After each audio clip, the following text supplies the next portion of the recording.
মুহতারাম হাজিরিন, আমরা সবাই মুসলমান আলহামদুলিল্লাহ। আমাদের পবিত্র ধর্মের নাম হলো ইসলাম। ইসলাম ধর্ম এটা আল্লাহ রাব্বুল আলামিনের একমাত্র মনোনীত ধর্ম, যেই ধর্মের উপরে আল্লাহ সন্তুষ্ট। আর এই ধর্ম ছাড়া অন্য কোন ধর্মের উপরে আল্লাহ সন্তুষ্ট।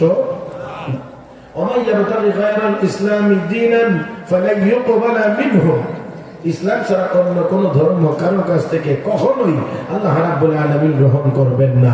অতএব নাজাত যদি পেতে হয় তাহলে ইসলাম মানতে হবে। আর একটু আস্তে করে উঠে মাঝে মাঝে একটু কথা বলা লাগবে, এটা একটু আগে নিয়ত করেন যে একটু একটু কথা বলা লাগবে।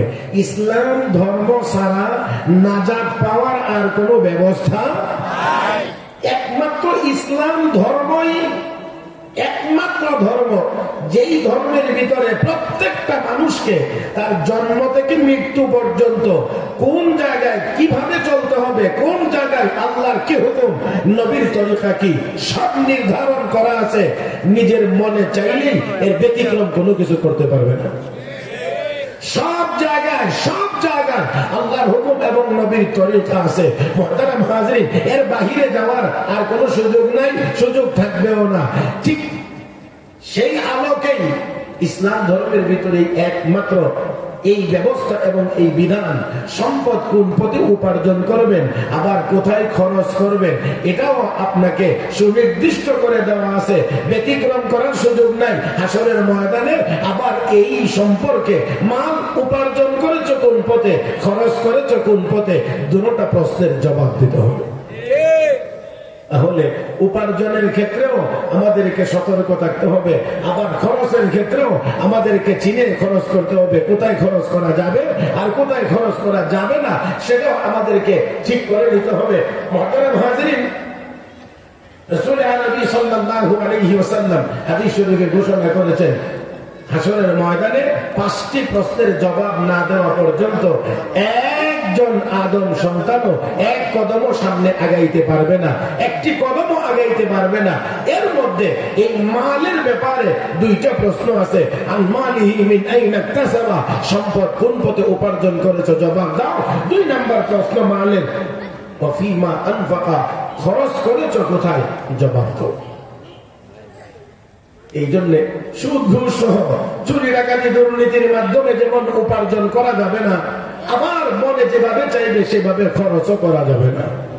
তাহলে উপার্জনের ক্ষেত্রেও বিধান মানতে হবে কার?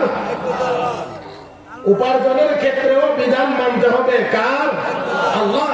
মানে হালাল পদ্ধতিতে উপার্জন করতে হবে, আবার খরচ করার ক্ষেত্রেও কোন হারাম জায়গাতে খরচ করা যাবে না, হালাল পথেই সম্পদ খরচও করতে হবে।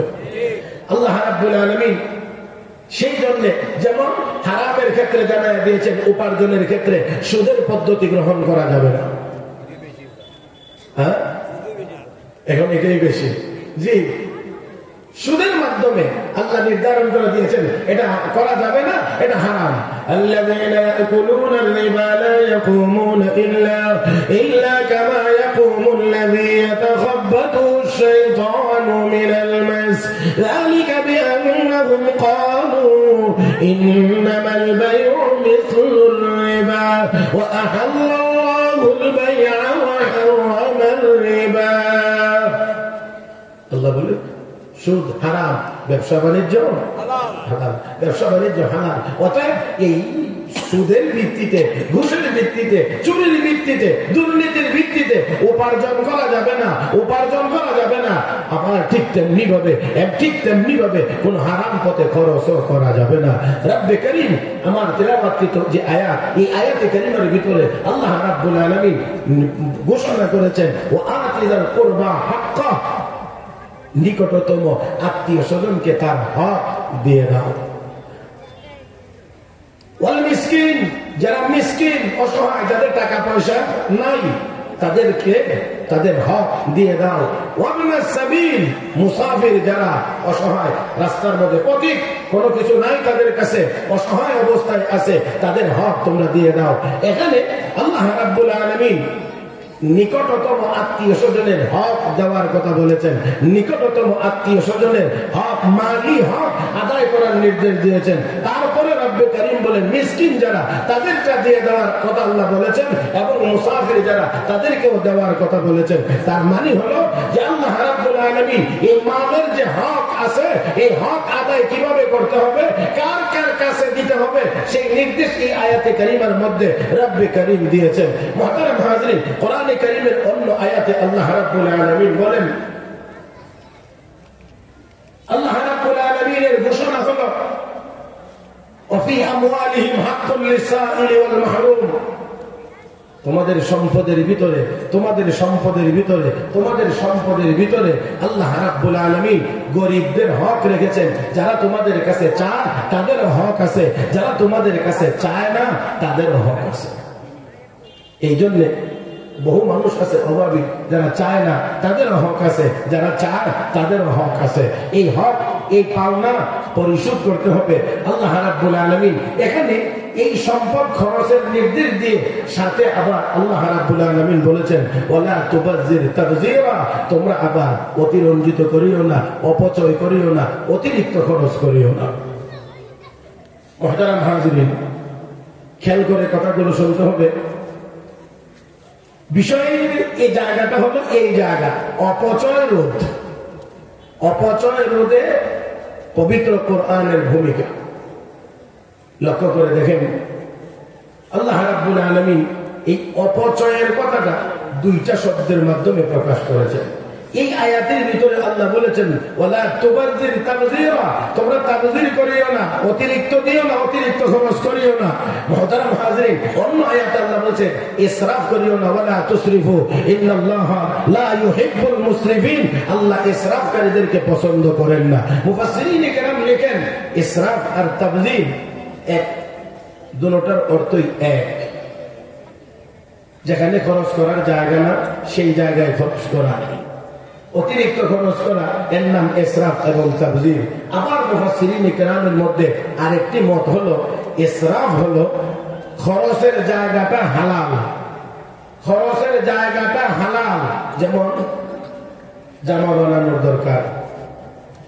বানানোর দরকার, জামা 2টা 4টা 6টা 8টা হলে চলে।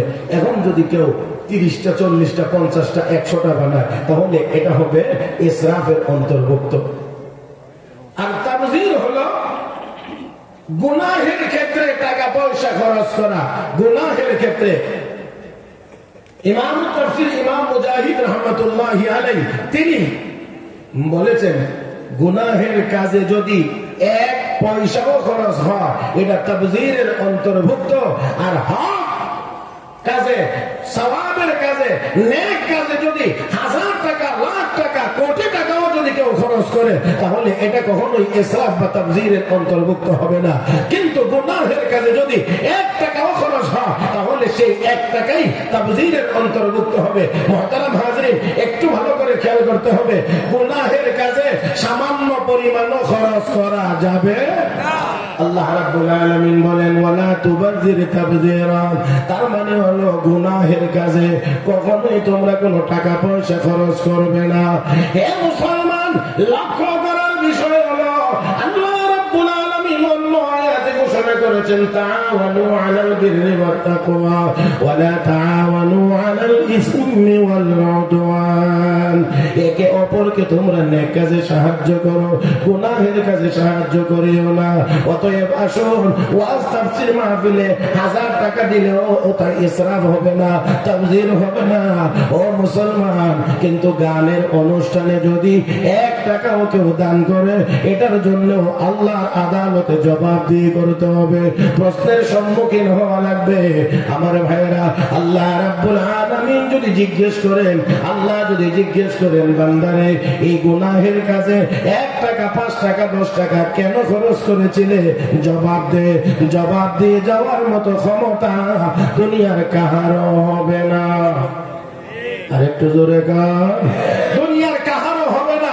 তাহলে এবার একটু বলেন, ঘরের ভিতরে যত বাদ্যযন্ত্র আছে, হ্যাঁ, ঘরের ভিতরে যত বাদ্যযন্ত্র আছে, আপনাদের জানা মতে মনে হয় মুসলমানের ঘরে এখন বাদ্যযন্ত্র নাই?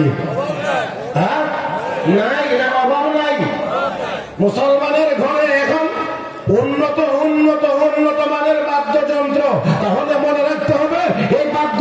কিনতে গিয়ে যত টাকা খরচ হয়েছে সবটাই তাবযীরের অন্তর্ভুক্ত।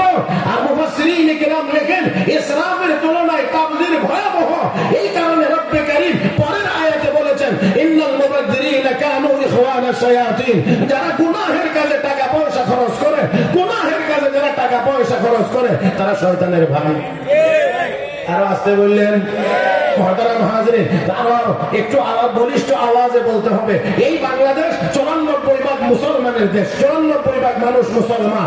এই দেশে এমন একটা সময় গিয়েছে কোরআনের মাহফিল করতে গেলে অনেক বাধার সম্মুখীন হওয়া লাগছে, অনেক প্রশ্নের সম্মুখীন হওয়া লাগছে, অনেক নীতিমালা অনুসরণ করতে হয়েছে, অনেক শর্ত জুড়ে দেওয়া হয়েছে, কিন্তু গানের অনুষ্ঠান করতে গেলে তাদের কোনো বাধা বিপত্তির সম্মুখীন হওয়া লাগে না। কথা বল না কেন? আরেকটু জোরে কর, আরেকটু জোরে কর আমার ভাইয়েরা। তাহলে অবশ্যই অবশ্যই বলতে হবে, অবশ্যই বলতে হবে, গানের অনুষ্ঠান যারা করে, যারা আয়োজন করে, এখানে যত টাকা খরচ হয় সব টাকাই তাবযীরের অন্তর্ভুক্ত। আর এই কাজ যারা করে তারা অবশ্যই শয়তানের ভাই।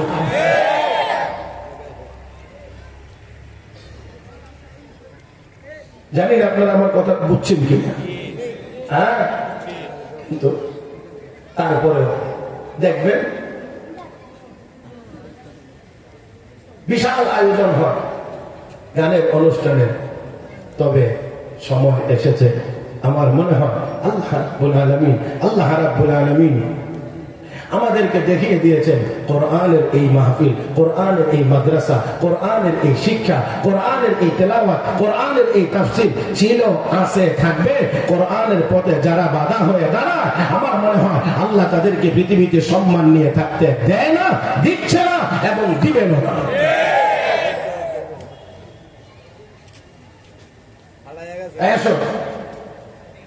জি জি, সম্পদ কার দেওয়া? কথা বল না, কার? যে সম্পদ আছে এগুলো কি আসলে আমার না আল্লাহ? এই জন্য আল্লাহ আমাদেরকে স্মরণ করেন, বলেন বান্দা তোর হাতে যেটা আছে মনে করিস না এটার প্রকৃত মালিক তুই।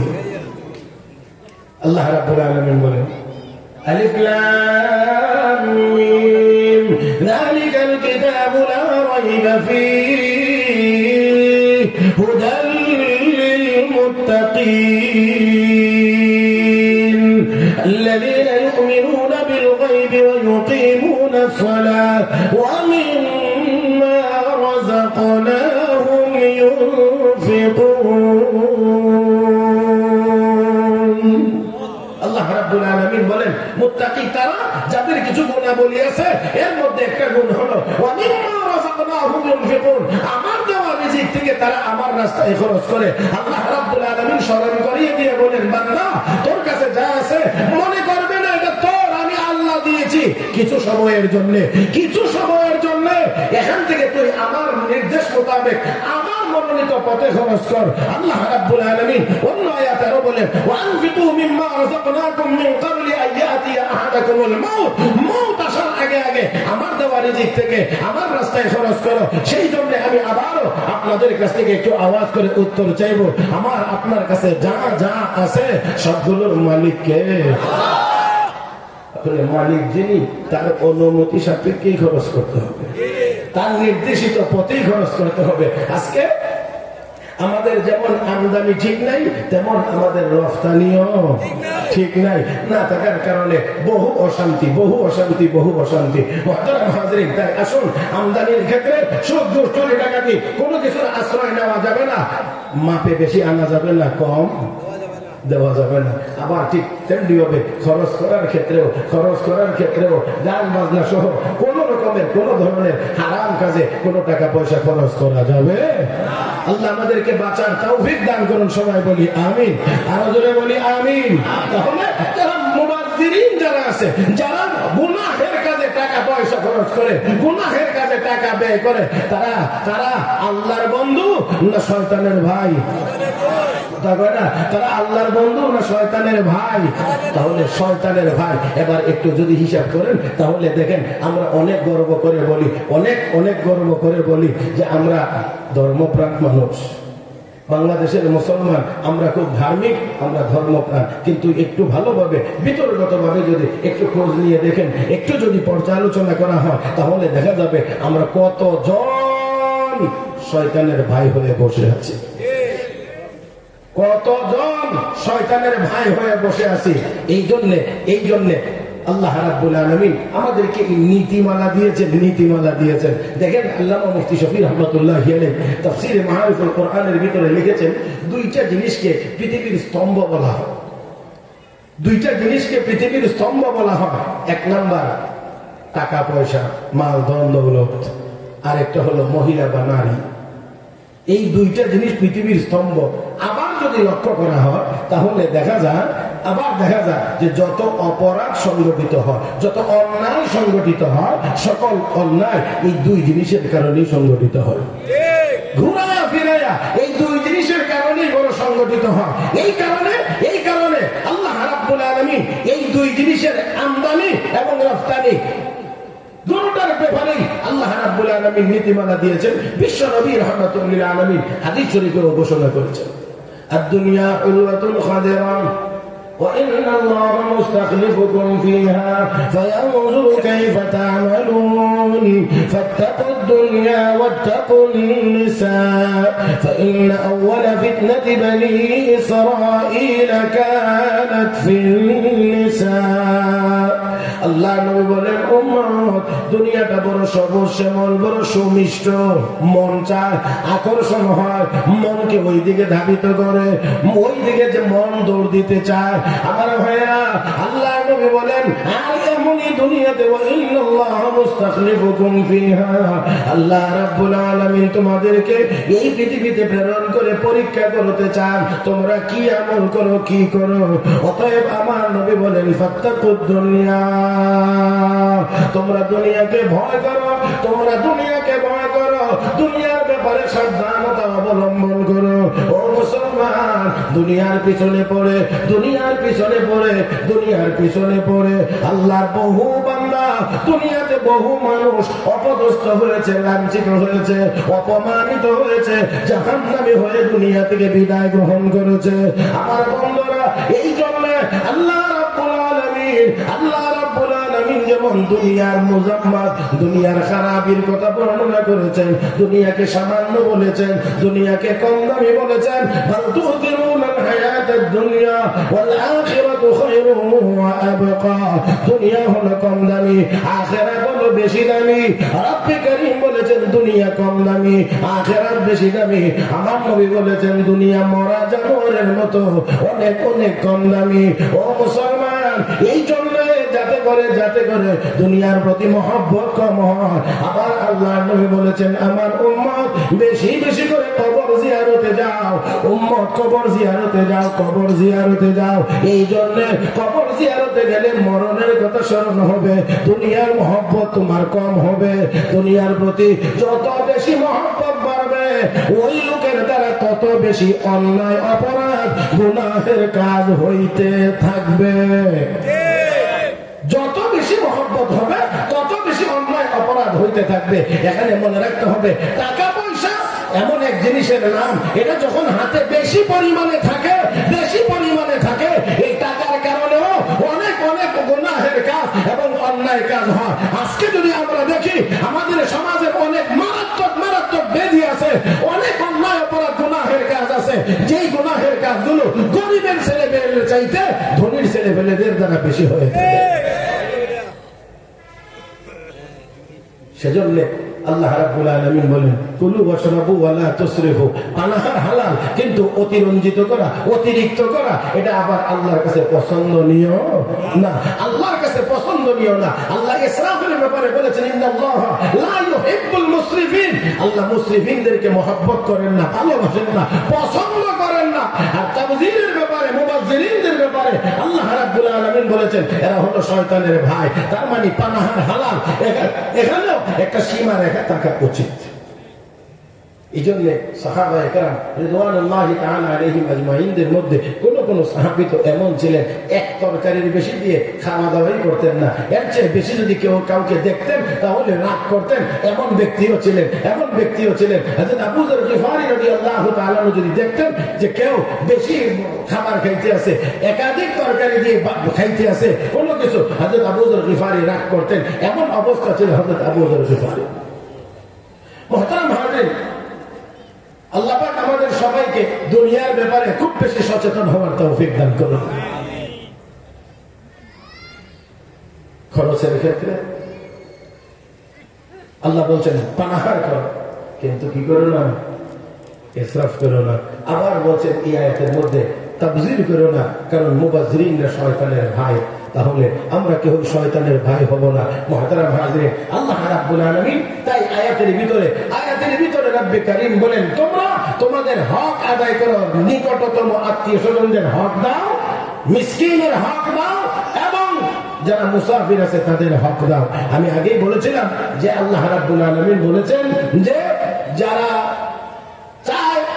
চায় না তাদেরও হক তোমাদের উপরে আছে, আর এই হক যারা আদায় করে তারা আল্লাহ রাব্বুল আলামিনের কাছে প্রিয় হয়। পক্ষান্তরে যারা তাবযির করে, শয়তানি রাস্তায় টাকা পয়সা খরচ করে, তারা আল্লাহর কাছে প্রিয় হয় না, বরঞ্চ আল্লাহর কাছে তারা ঘৃণিত হয়। মুহতারাম হাজিরিন, একটা ঘটনা আপনাদেরকে ছোট্ট করে শোনাইতে হয়। বিশ্ববিখ্যাত বুজুর্গ আল্লাহর ওলি হযরত রবি ইবনে সুলাইমান রাহমাতুল্লাহি আলাইহি, হযরত রবি ইবনে সুলাইমান রাহমাতুল্লাহি আলাইহি হজের জন্য রওনা করেছিলেন।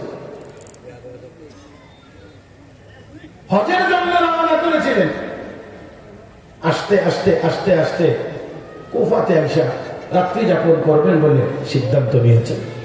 তাঁবুটা নাইছেন। উনি মনে মনে চিন্তা করলেন কুফা নগরীটা ইসলামের অনেক স্মৃতি বিজড়িত জায়গা, একটু ঘোরাফেরা করে দেখি তো এখানে কি অবস্থা। ঘুরতে অনেক দূর চলে গেলেন, গিয়ে দেখেন এক জায়গায় একটা মরা গরু, আর এই মরা গরুর গোশত একজন মহিলা কেটে ব্যাগের ভিতরে ঢুকাইতেছে। হযরত রবি ইবনে সুলাইমান চিন্তা করতে লাগলেন মহিলাটা কি এই মরা গরুর গোশত বাজারে নিয়ে বিক্রি করবে, মুসলমানকে হারাম খাওয়াবে। এই চিন্তা থেকে তিনি বললেন আমি একটু দেখতে চাই যে আল্লাহর এই বান্দি এই গোশতটা করে কি। মুসলমান একটু ভালো করে খেয়াল করে শুনবেন বলে আমি আশা করছি। মুসলমান তো ওই জাতির নাম, নিজে হারাম খাইবে না, আরেকজনকে হারাম খাইতে উদ্বুদ্ধ করবে না, নিজে হারাম থেকে বিরত থাকবে, আরেকজনকেও হারাম থেকে বিরত রাখার চেষ্টা করবে, নিজেও শয়তানের ভাই হবে না, আরেকজনকেও শয়তানের ভাই হইতে দিবে না। আরেকটু জোরে কান। আজকে আমাদেরকে যেমন করে আমদানির ক্ষেত্রে হালাল থেকে দূরে সরিয়ে দেওয়া হয়েছে অনেক সুকৌশলে, ঠিক তেমনি ভাবে খরচের ক্ষেত্রেও আধুনিকতার নামে আমাদেরকে শয়তানের ভাই বানায় দেওয়া হয়েছে, যার কারণে 300 কোটি মুসলমান পৃথিবীতে থাকার পরেও তো আজ কাফের বেঈমানদের সামনে মাথা উঁচু করে দাঁড়াইতে পারি না। এত আসতে বললেন, আর একটু জোরে বলেন না। মাথা উঁচু করে দাঁড়াইতে পারি না। আর না হয় আমার তো একটা কথা একেবারেই কমন থাকে সবসময়, সেটা হলো এই যে মুসলমানের আল্লাহু আকবারের আওয়াজে বাতিলের মসনদ ভেঙে চুরমার হয়ে গিয়েছে, সেই মুসলমান 200 কোটি একবার যদি আমরা সঠিকভাবে আল্লাহু আকবার বলতে পারতাম, আমার বিশ্বাস হয় জারদ রাষ্ট্র ইসরায়েলের নাম নিশানা এই পৃথিবীর মানচিত্রে থাকতে পারে না।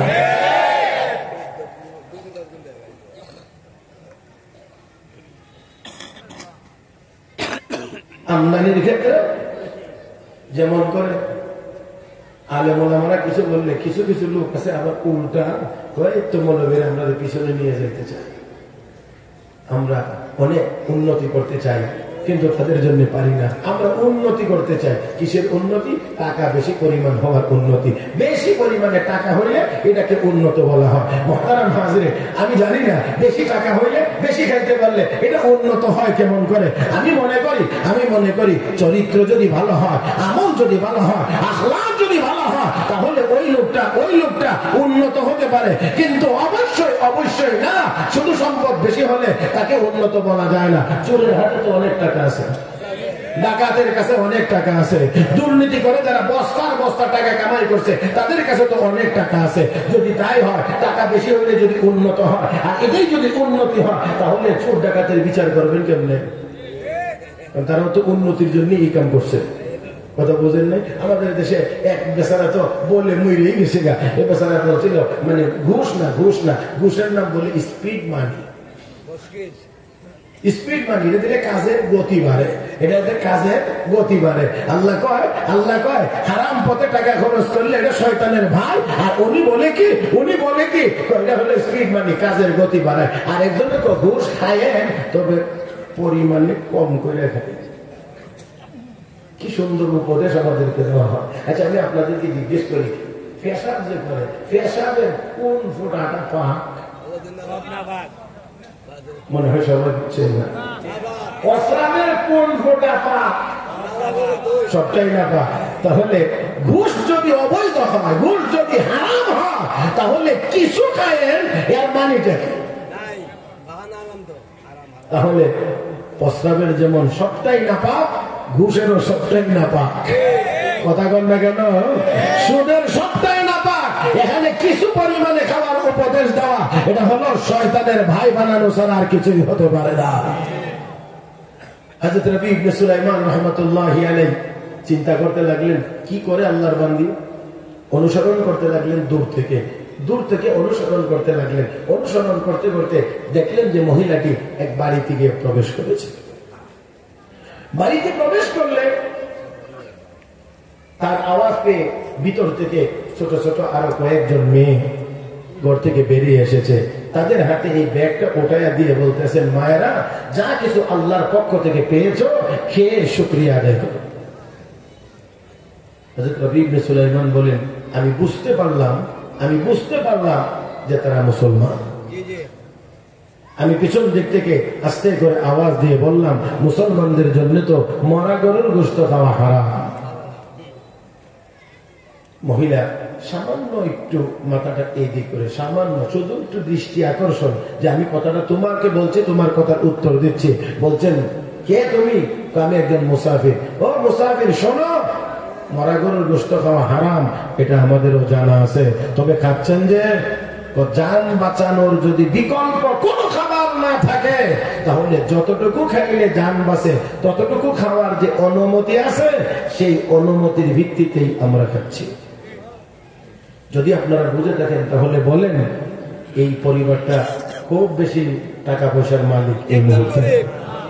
একদম অসহায়, একদম অসহায়। রব্বে কারীম বলেন, ওয়াআতিযাল কুরবা হাক্কা ওয়াল মিসকিন, আত্মীয় স্বজনকে দাও, মিসকিন অসহায় যারা তাদেরকেও দাও। খাচ্ছেন কেন? ওই ফর্মুলায় খাচ্ছি। কেন আপনাদের এই অবস্থা? আমার স্বামী ছিল একমাত্র উপার্জনের লোক। মরে যাওয়ার পরে, দুনিয়া থেকে বিদায় হওয়ার পরে আমি আমার মেয়েগুলোকে নিয়ে এভাবেই কষ্টের ভিতর দিয়ে দিন যাপন করছি। মুসাফির, তাকিয়ে দেখো, আমার মেয়েগুলো এক একজন 3 দিনের অনাহারে আছে, 3 দিনের ক্ষুধার্ত। আমি মা হয়ে আর কতক্ষণ পর্যন্ত সহ্য করতে পারি? সেই জন্য নিরুপায় হইয়া মেয়েদের মুখে যতটুকু খাইলে জান বাঁচবে ততটুকুই এনে তো দিয়েছি, এর বেশি কোনো কিছুই না। হযরত রবি ইবনে সুলাইমান রাহমাতুল্লাহি আলাইহি চিন্তা করেন, আমি নফল হজ করার জন্য যাব, আর এই দিক দিয়ে মুসলমানের সন্তান, মুসলমানেরা হালাল খাবারের অভাবে তারা কি মরা গরুর গোশত কেটে এনে খাবে? এটা হয় না, হতে পারে না। মনে মনে মনে মনে হজের সিদ্ধান্তটাই পরিবর্তন করে ফেলেছেন। আর চিন্তা করবেন, এই জায়গাটা দিয়ে এবার তাদের সেবা করবো, খেদমত করবো, আর আগামীতে হজ আবার পুনরায় করবো। আবার হয়রাম, এই জন্য ডাক দিলেন, মাগো, ও মা, একটু অপেক্ষা করেন, এইগুলো আপনারা খাবেন না, আমি দেখি আপনাদের জন্য কোনো ভালো ব্যবস্থা করতে পারি কিনা। এ মুসলমান, হযরত রবি ইবনে সুলাইমান রাহমাতুল্লাহি আলাইহি, হযরত রবি ইবনে সুলাইমান রাহমাতুল্লাহি আলাইহি এই কথা বলে চলে গেলেন। কাফেলার সাথে গিয়ে এবার বলতে লাগলেন, এই বছরে আমি আর হজে যাব, আমি আর হজে বছরে যাব না। অনেকেই বোঝানোর চেষ্টা করলেন, তিনি বুঝলেন না। না, আমি যাব না। হাজিদেরকে এখান থেকেই বিদায় করে দেওয়া হয়েছে। বিদায় করে দিলেন। অতঃপর তিনি টাকা পয়সা যা ছিল তা নিয়ে বাজারে প্রবেশ করলেন। কিছু আটা ময়দা কিনলেন, রুটি বানিয়ে খাওয়ার জন্য যা লাগে তাও তিনি কিনলেন। অতঃপর অবশিষ্ট কিছু টাকা এই আটার ভিতরে ঢুকাইয়া এই বাড়ির ভিতরে নিয়ে গেলেন, হাদিয়া পেশ করলেন। এই নেন আপনাদের জন্য আমার পক্ষ থেকে সামান্য খাবার, সামান্য হাদিয়া। আল্লাহর বান্দারা এই হাদিয়া পাইয়া অত্যন্ত আনন্দিত, অত্যন্ত আনন্দিত। মা আমি মিলে একজন করে আল্লাহ রাব্বুল আলামিনের দরবারে দোয়া করতে আছেন। ও মালিক, যেই ব্যক্তি আমাদের পেটে খাবারের ব্যবস্থা করে দিলেন, যেই ব্যক্তি আমাদের পরনে আয় আল্লাহ কাপড়ের ব্যবস্থা করে দিলেন, মালিক তোমার দরবারে ফরিয়াদ জানাই, আল্লাহ দয়া করে তুমি এই ব্যক্তির সকল সমস্যার সমাধানের জিম্মাদার হয়ে যাও। আওয়াজ করে বলুন, সকল সমস্যার সমাধানের জিম্মাদার কে?